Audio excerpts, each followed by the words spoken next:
Recording. Bienvenidos a la unidad número 2. En esta oportunidad vamos a abordar los subsistemas terrestres.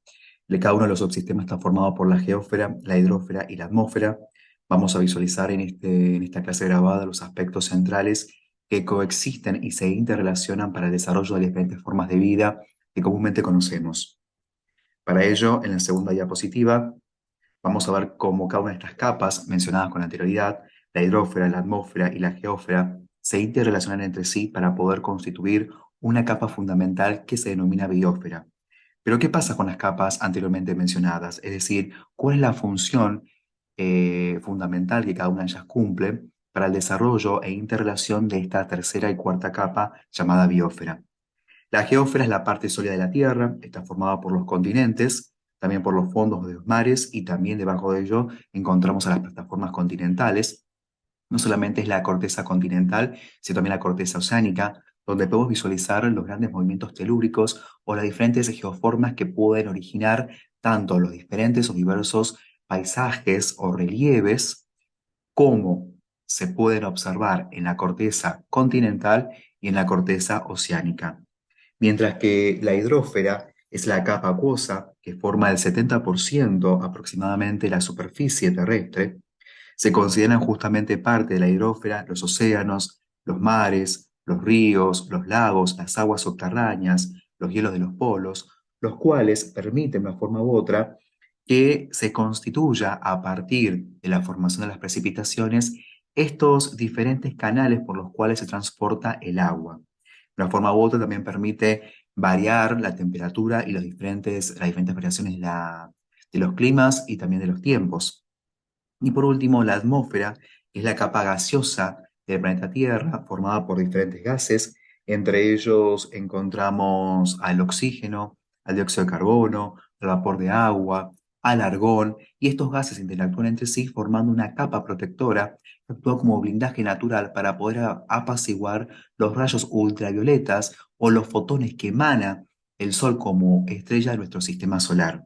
Gracias a la interrelación entre la hidrósfera, la atmósfera y la geósfera, permite sí, la construcción y el origen de la biosfera. Llamamos biosfera a la interrelación de cada una de estas capas anteriormente mencionadas y gracias a esta interrelación permite el desarrollo y conjunto de formas variadas de vida, es decir, a organismos acuáticos, terrestres, aeroterrestres, la flora y la fauna.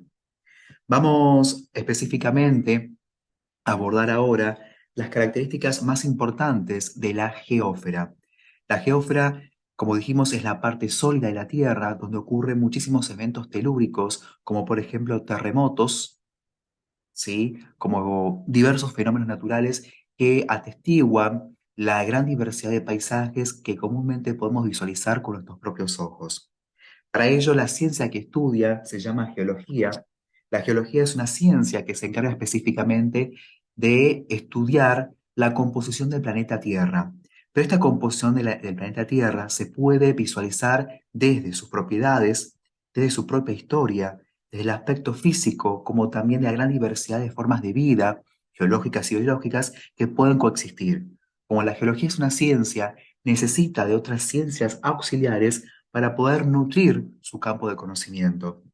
Es por ello que requiere, por ejemplo, de la geología física, que se encarga de estudiar los elementos que conforman al planeta Tierra y cómo estos elementos se manifiestan dentro y fuera de nuestro planeta. Es decir, nos permite visualizar cómo los diferentes elementos del relieve interrelacionan, cambian y se modifican o cambian su dinámica para poder contribuir a las diferentes formas de relieve, tanto estables como también inestables.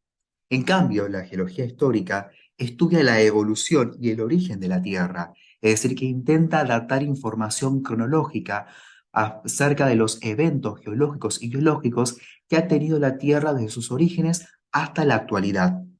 Pero como es una ciencia, su campo ha permitido vislumbrar otros paradigmas que se encuentran hoy en día en torno a la geología. Es decir, que sus nuevos paradigmas han amplificado su campo de conocimiento. Y esto es comprender, más allá de la historia y composición de la Tierra, poder plantear cómo la humanidad, los seres humanos, somos capaces de poder cuidar, proteger a nuestro planeta Tierra como espacio y como medio natural donde subsisten estas especies biológicas y geológicas. Y por último, el manejo adecuado de los recursos renovables y no renovables. En otras palabras, el campo de la geología se ha amplificado para no solamente hacernos cuestionar y problematizar los conocimientos aportados de la geología física, de la geología histórica, sino ver cómo el ser humano es capaz de poder gestionar, manipular los elementos naturales que nos provee la Tierra y también cómo lo gestionamos, cómo lo utilizamos y cómo la humanidad es capaz de poder plantear propuestas superadoras en cuanto a los desastres naturales que hoy en día somos capaces de poder transitar todos juntos. Pero como toda ciencia, ha tenido diferentes acontecimientos históricos. Uno de ellos nos remontamos a la geología antigua, donde el precursor fundamental fue Aristóteles, quien sostenía que las rocas sí habían sido creadas bajo la influencia de las estrellas, o con los diferentes geoformas, es decir, los diferentes relieves que existen en el planeta Tierra, había sido influenciado porque una gran masa de aire con una gran intensidad había justamente o se había introducido debajo de la Tierra y provocaba las diferentes formaciones que hoy en día conocemos. Esta concepción aristotélica se mantuvo hasta el siglo XVII.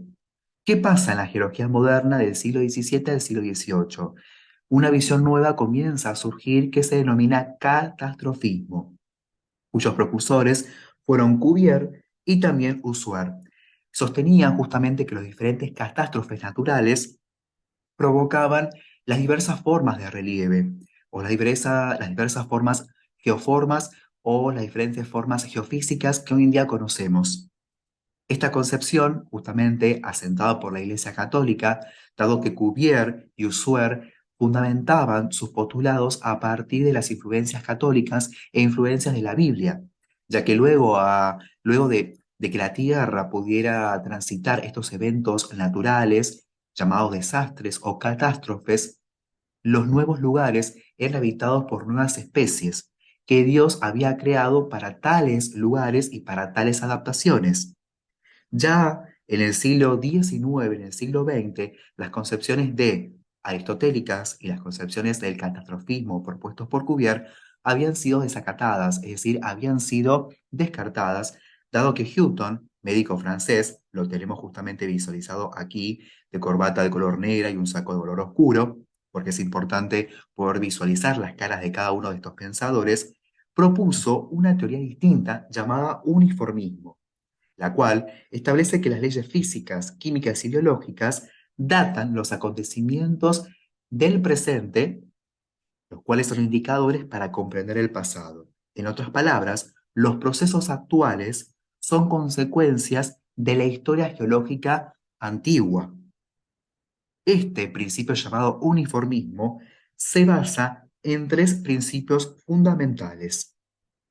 Uno de ellos, ¿sí?, se llama, lo tenemos aquí visualizado, cronología relativa, o también llamada ley de superposición o esteno, que considera que cada uno de estos estratos, visualizamos aquí, estrato sedimentario A, B, C y D, a través del tiempo se van acumulando. Y cada acumulación de estratos sedimentarios hay que estudiarlos a partir de una información general que se pueda brindar de esta información hacia los geólogos. Es decir, cuál de estos estratos sedimentarios es más antiguo y cuál es más joven.